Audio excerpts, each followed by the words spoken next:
giornaliere in Veneto, nonostante i parametri siano in miglioramento. Dati da zona gialla, dice Zaia, intanto da EMA nessuna limitazione per il vaccino AstraZeneca. In Veneto crescono ancora i ricoveri in terapia intensiva per coronavirus, ma rispetto a prima calano la mortalità e l'età dei pazienti. I pazienti ottantenni sono quasi completamente assenti. Primo giorno di vaccini al Palexpo di Marghera, il più grande del Veneto. L'obiettivo è di arrivare a 6.000 dosi giornaliere, ma tutto dipenderà dalle dosi a disposizione. Rientro a scuola in tutto il Veneto per bambini e ragazzi dalle materne alle superiori. Entusiasmo al rientro in classe in presenza con la speranza di finire l'anno senza altre interruzioni. Momenti di tensione a Santa Giustina in Colle, dove c'è un uomo barricato in casa da questa mattina. Il 61enne rifiuta TSO e ha aggredito un vigile con un forcone. Denunciata ai carabinieri un'aggressione a Follina nella notte di Pasqua. Una donna di 66 anni che si trovava in casa con la badante a tu per tu con 4 sconosciuti. La signora Franca ha urlato fino allo sfinimento.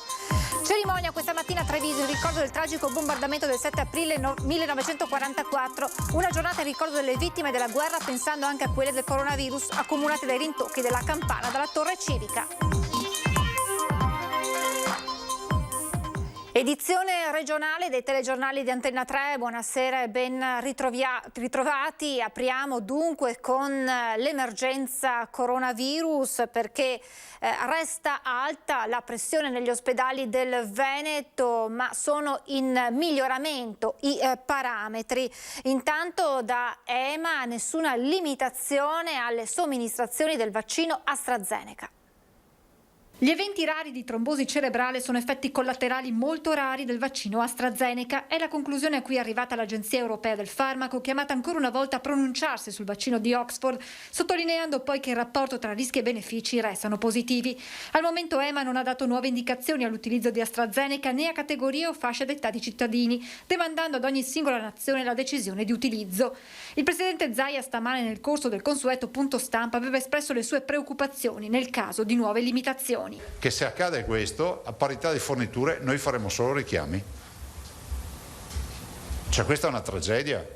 In attesa di capire se l'Italia deciderà di attuare in autonomia delle limitazioni alle somministrazioni di AstraZeneca, il Veneto va avanti con la macchina vaccinale. Stamane l'assessore Lanzarina ha incontrato i farmacisti per chiudere il protocollo sulle vaccinazioni nelle farmacie. Secondo l'ordine di categoria, circa il 50%, pari a 500-600 farmacie, dovrebbero rendersi disponibili. Le farmacie devono avere dei locali separati da quello dove c'è l'attività normalmente. Il farmacista e il collaboratore farmacista sono quelli che possono fare le iniezioni, previo corso dell'Istituto Superiore di Sanità, che molti stanno facendo, e poi un tutoraggio che dobbiamo garantire noi. Tutoraggio che la Regione ha pensato di attuare all'interno dei centri vaccinali sparsi sul territorio. Intanto gli informatici di Azienda Zero stanno lavorando per risolvere alcuni disguidi riscontrati da cittadini con disabilità al momento della prenotazione, non riconosciuti come aventi diritto. L'idea che si sta studiando è quella di dar loro la possibilità di registrarsi ugualmente. La finestra dice, però se pensa di essere di questa categoria, no, dia l'ok e ha l'obbligo di presentarsi con una certificazione al momento della vaccinazione. Se poi qualcuno dovesse fare il furbo, dire tanto non sa cosa nessuno, ci accorgiamo perché deve venire con una certificazione al momento della vaccinazione. Vaccinazioni fondamentali per uscire dall'incubo Covid in una situazione attualmente in Veneto tra chiaroscuri. 0,96 di R con T da confermare e 168,4 di incidenza. Stiamo calando. Potremmo anche dire che abbiamo i dati da zona gialla in questo momento. Noi abbiamo pressione ospedaliera e in generale il Veneto non ha la curva flessa verso la discesa. Sto parlando di ricoveri.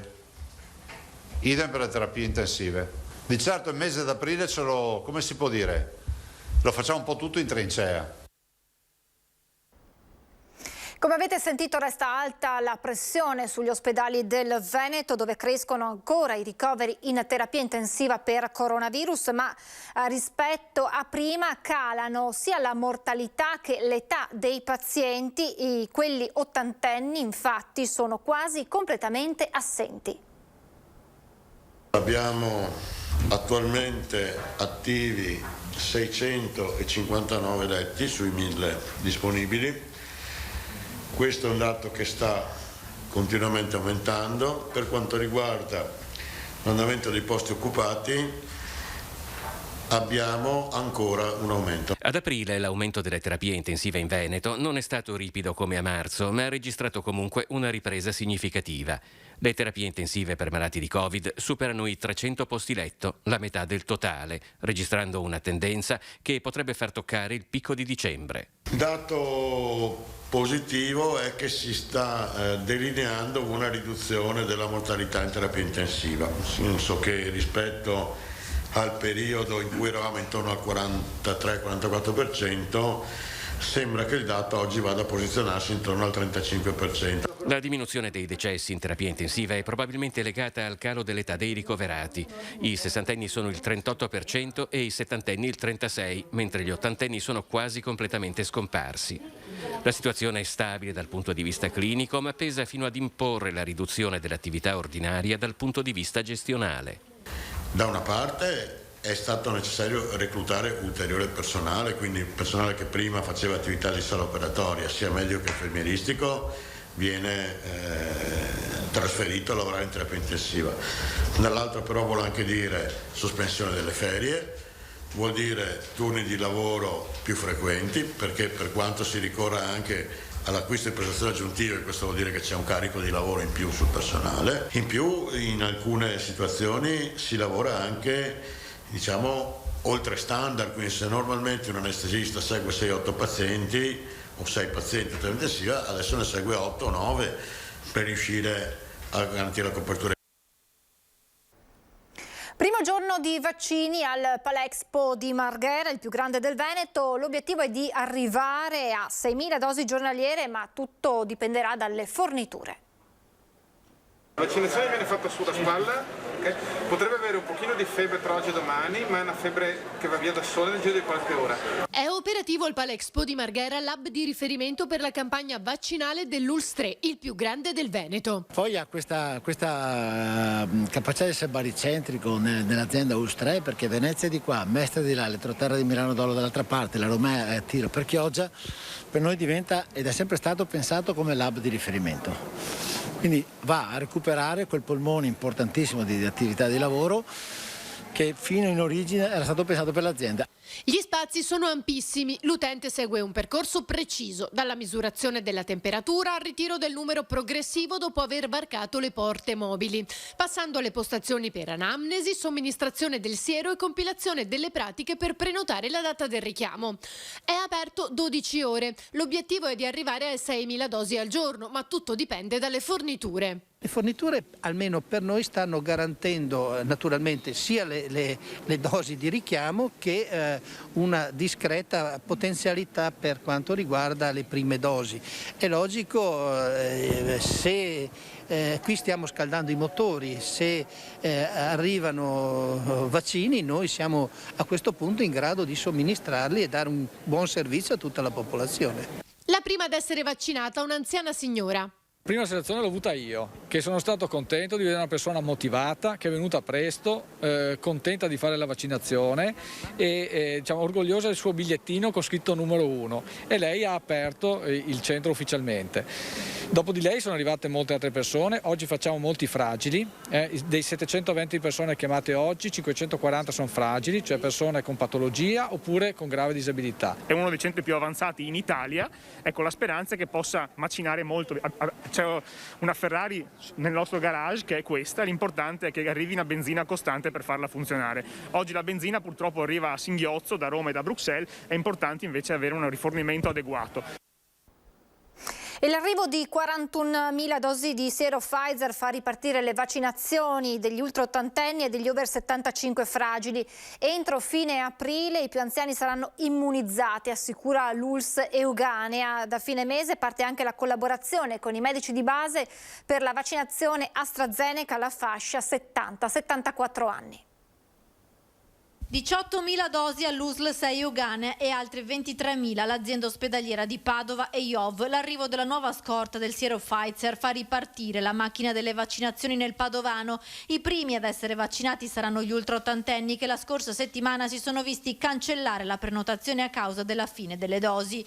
Questo nuovo carico servirà a coprire, inclusi i richiami, 11.000 persone sulle 17.000 aventi diritto. Per prenotare la vaccinazione questa volta bisognerà effettuare l'iscrizione online nel portale dell'USL 6. Non ci sarà più la convocazione per lettera, solo via SMS. Gli ultraottantenni si dovranno far aiutare dai familiari caregiver oppure dalle farmacie che su base volontaria aderiscono al sistema di prenotazione o nei comuni. Entro fine aprile l'auspicio del direttore generale dell'USL 6 Paolo Fortuna è che si concludano le vaccinazioni degli ultraottantenni.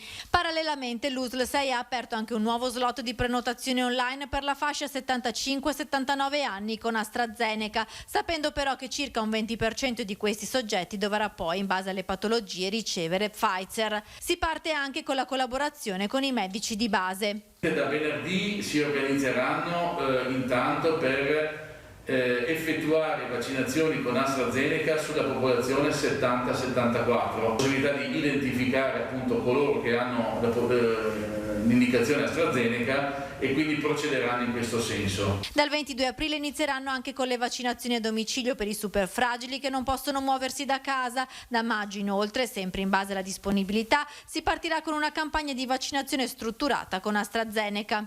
Comunque partire con loro, dobbiamo partire appunto con una campagna più strutturata, vaccinale più strutturata, AstraZeneca per le classi di età che comunque poi la regione ci indicherà, perché adesso l'obiettivo ovviamente è finire gli ultra settantenni. Nel frattempo, in attesa delle prime doti di vaccino Johnson & Johnson previste per maggio, l'USL si sta muovendo per cercare nuove sedi vaccinali. Il direttore generale Fortuna ha già avuto contatti con Don Dante Carraro del CUAM e con l'ospedale militare.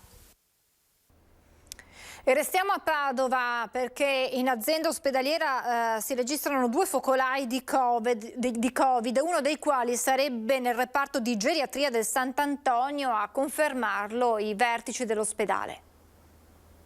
Siamo sempre, come dire, sul chi va là, pronti a chiudere, a isolare quei casi che si presentano all'interno dei reparti, insomma. Al momento stiamo seguendo alcuni 2 reparti in particolare, vediamo un po' come, ma non ci stanno preoccupando, insomma, ecco. Tutte le misure di contenimento sono in atto, il personale sanitario ha ormai consolidato le procedure per controllare il contagio. Sono 2 reparti dell'azienda ospedaliera di Padova interessati da focolai di Covid-19. Uno di questi riguarderebbe la geriatria dell'ospedale Sant'Antonio, dove i casi sarebbero 6.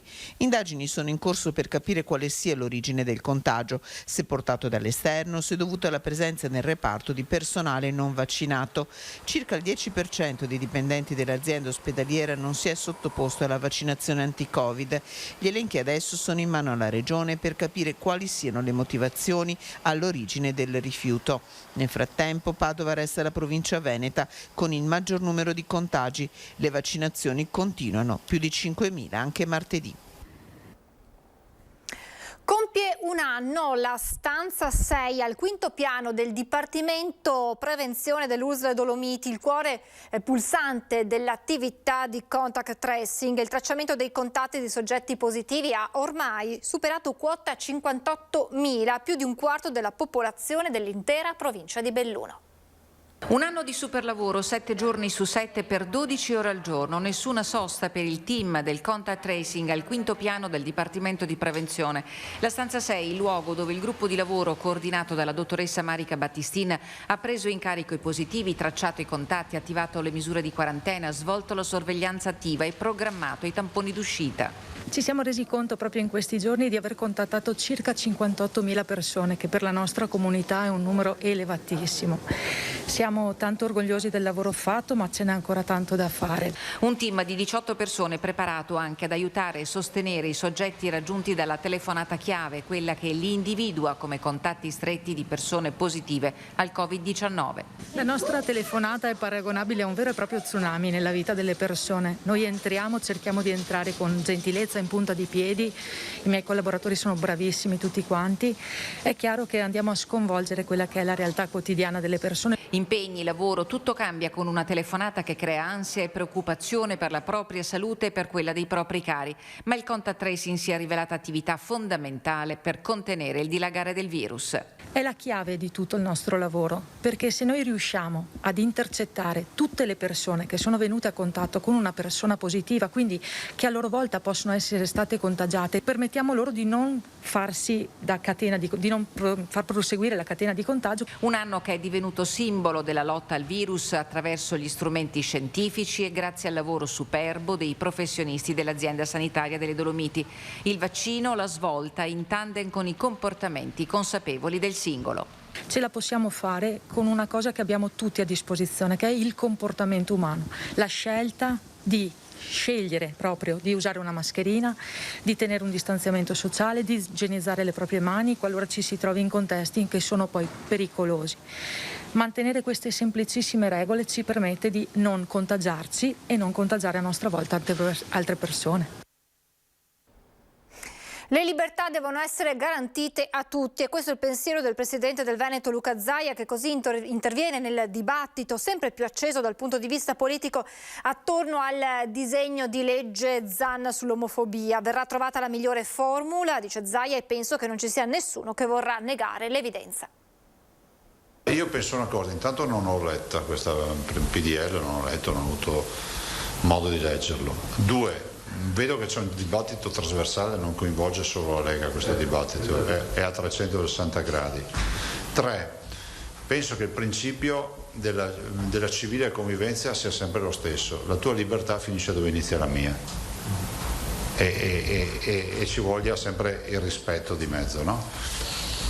Immagino che questo provvedimento prima o poi verrà calendarizzato e verrà trattato, troveranno la miglior formula, penso che non ci sia come si può dire? Penso che non ci sia nessuno che voglia negare l'evidenza, no? Dopodiché ci saranno delle sfumature giuridiche a tutela appunto del pensiero che verranno valutate.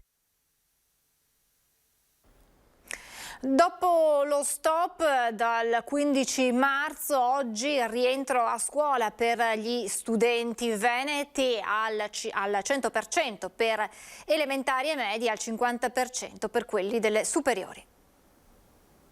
Una emozione, anche perché speriamo insomma che sia l'ultima ripartenza, che ormai sia come dire, una modalità definitiva in modo da concludere l'anno.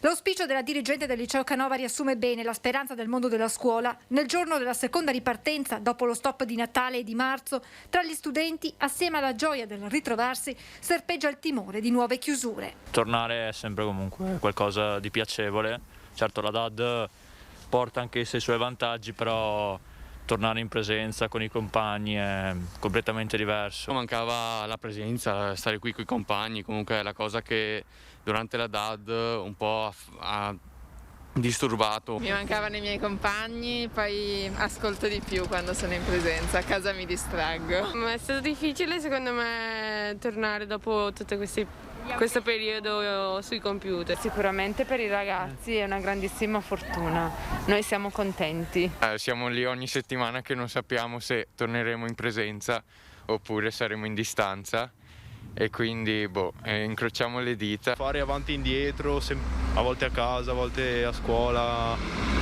è brutto, cioè non è la normalità. La felicità di rivedere i propri compagni e l'incertezza di non sapere cosa accadrà nei prossimi giorni, una situazione che preoccupa soprattutto i maturandi.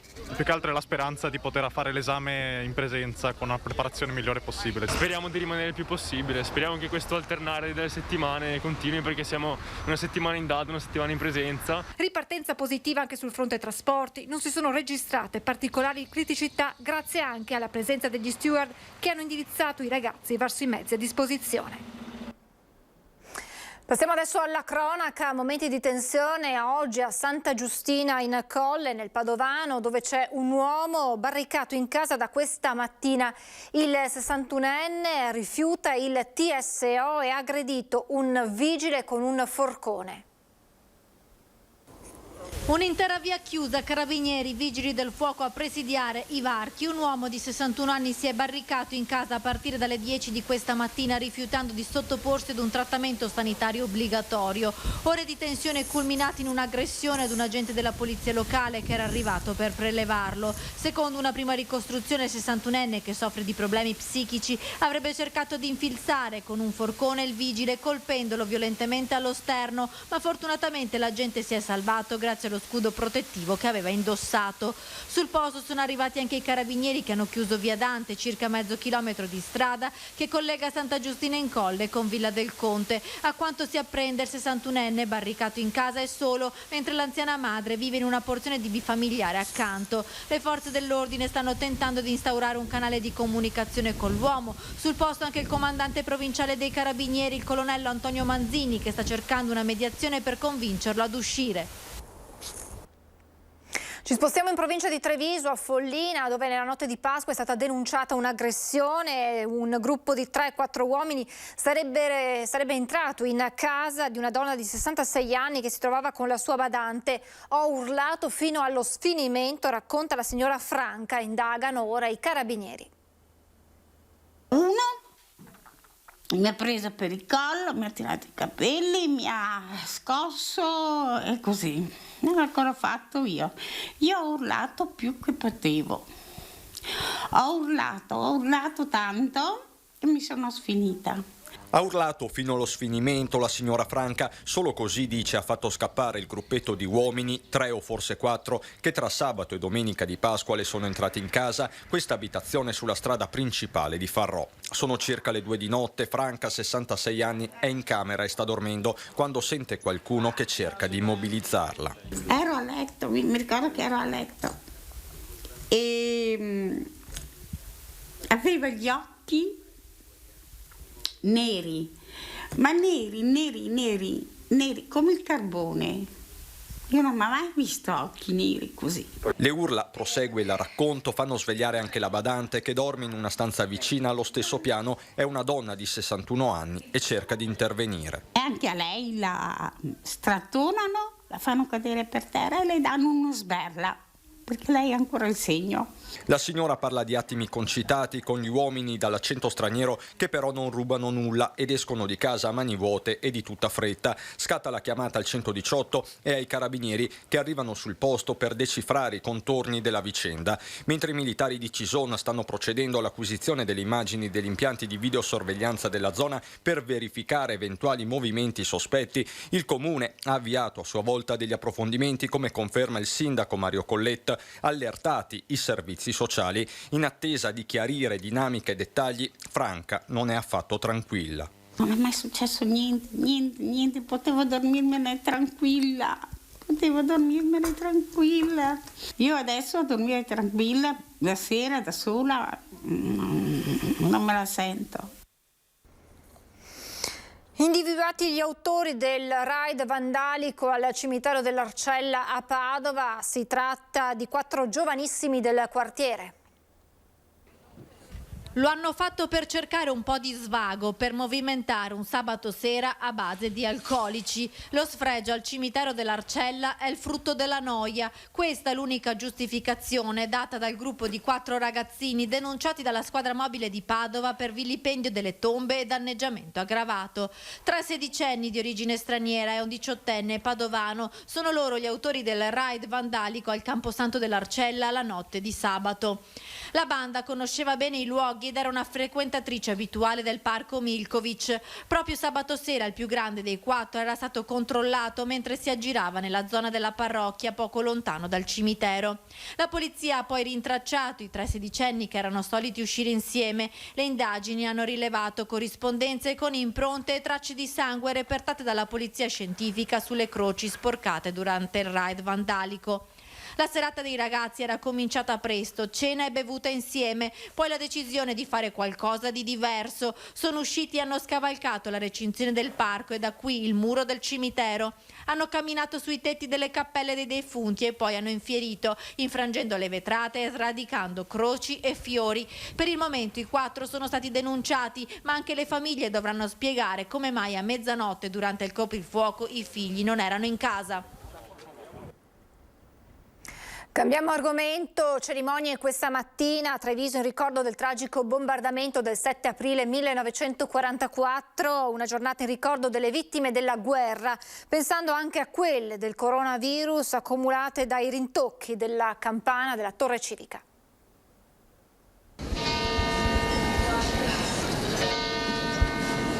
77 anni dopo quel 7 aprile 1944, Treviso non dimentica.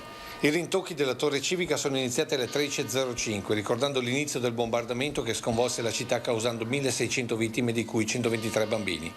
Una cerimonia semplice, aperta e chiusa dalle preghiere in musica del tenore Francesco Grollo.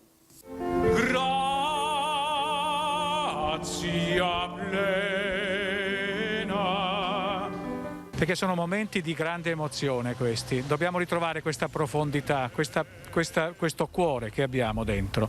Ho voluto fare un brano avvolgente, un abbraccio per tutti i trevigiani, che è il Panis Angelicus di César Franck. Panis Angelicus, fit panis Due brani e nessun discorso da parte del sindaco, che con il viceprefetto e il presidente del consiglio comunale e numerosi consiglieri ha scelto il silenzio anche per la cerimonia davanti alla stele del ricordo ai piedi della scalinata dei 300. Che il silenzio sia stato il miglior discorso per un momento così importante in un periodo storico così doloroso, quindi anche il sindaco ha preferito tacere e ascoltare i rintocchi delle campane e dedicare il pensiero alle vittime del 44, ma anche alle vittime del 2020.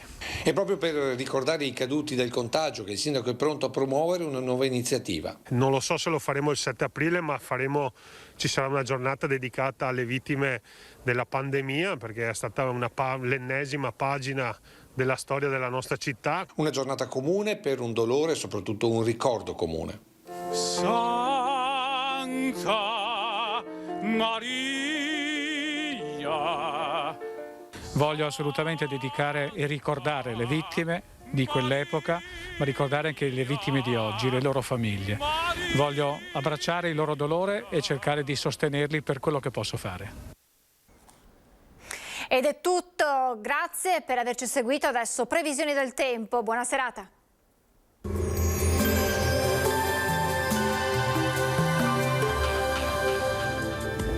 Benvenuti al meteo. Dopo la sfuriata di gelo scandinavo che ha caratterizzato la prima parte della settimana in corso, l'anticiclone tornerà a rinforzarsi, venti in attenuazione e temperature più in linea con i valori stagionali. Vediamo allora il dettaglio. Sul Veneto la giornata di giovedì 8 aprile sarà decisamente soleggiata, il cielo si presenterà sereno solo con qualche innocuo passaggio di nuvole, ma insomma senza ulteriori conseguenze. Temperature minime piuttosto fredde, saranno infatti sotto zero quasi dappertutto, valori massimi invece in aumento compresi tra i 12 e i 16 gradi all'incirca. Ci spostiamo ora sul Friuli Venezia Giulia, dove la situazione sarà la stessa, sempre tanto sole e qualche velatura sui rilievi. Temperature minime tra -1 e 3 gradi, massime sui 13-14 gradi. Infine uno sguardo al Trentino Alto Adige, anche qui sarà soleggiato con cielo terso e limpido ovunque. Temperature minime intorno a -1-0 gradi, massime sui 14-15 all'incirca. Dal meteo per ora è tutto, vi auguro come sempre un buon proseguimento con Antenna 3.